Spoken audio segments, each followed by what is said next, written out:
いつもご視聴いただき誠にありがとうございます。釣りって学べるです。今回の授業は漁港デイアジングポイント選び編です。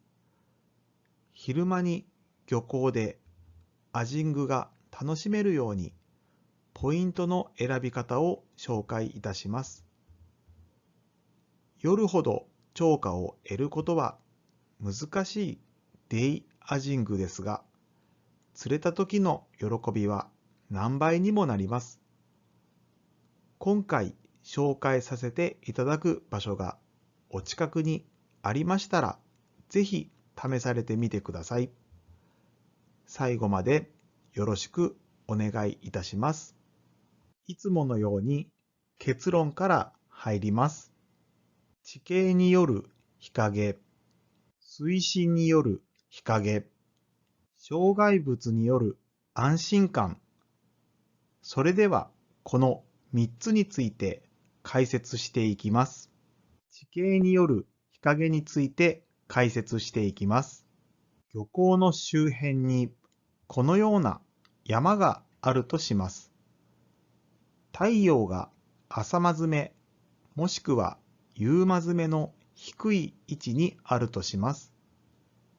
この時の日陰の状況はどのようになるでしょうか。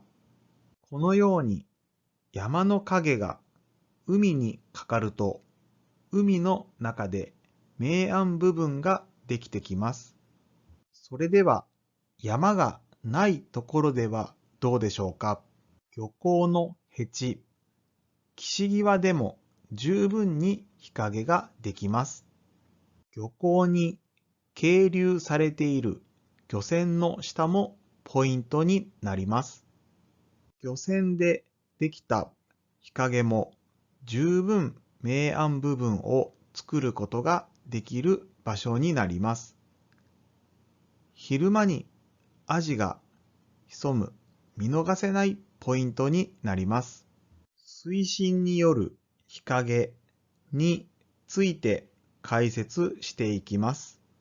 日陰は水深による影響でもできてきます。太陽の光が届く海の深さにおいて赤色の光はおよそ5メートル程度までしか届きません。詳しい解説はアジングで使うカラーローテーションで紹介しております。水深5メートルもあれば水がクリアなところでも底が見えなくなってきます。赤の光が届いていない状況にあるため影ができている状況と同じです。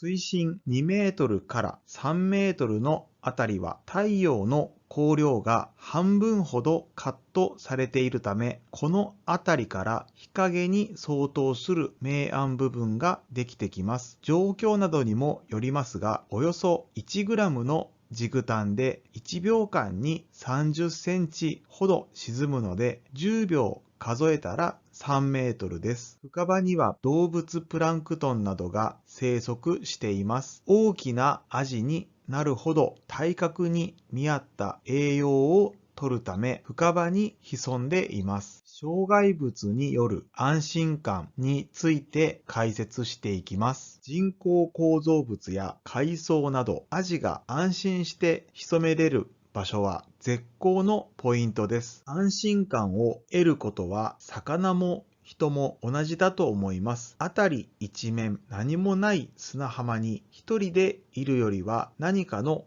建物に入っていた方が安心できます。今回の授業のまとめです。太陽が隠れる地形を探してみよう。周囲に山がある漁港は朝間詰め、夕間詰めに長時間にわたって日陰ができ、チャンスタイムも長くなります。深ければ深いほど暗くなる。水深2メートルから3メートルを過ぎると水深による明暗部が始まります。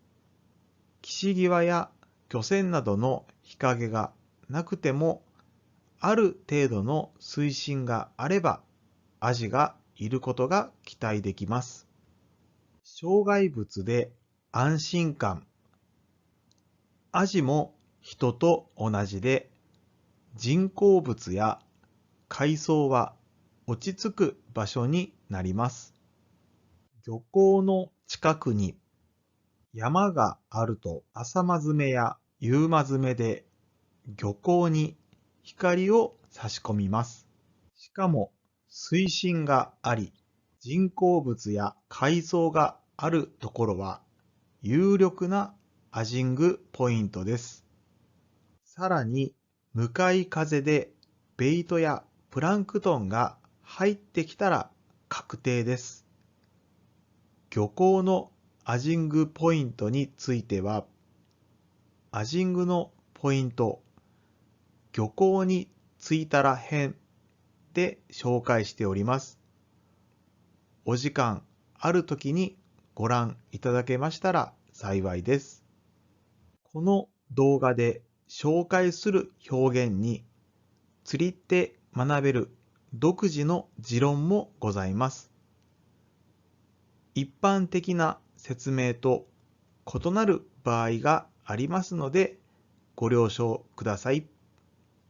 釣りをする際は地球や人に迷惑をかけないよう必ずルールを守りましょう。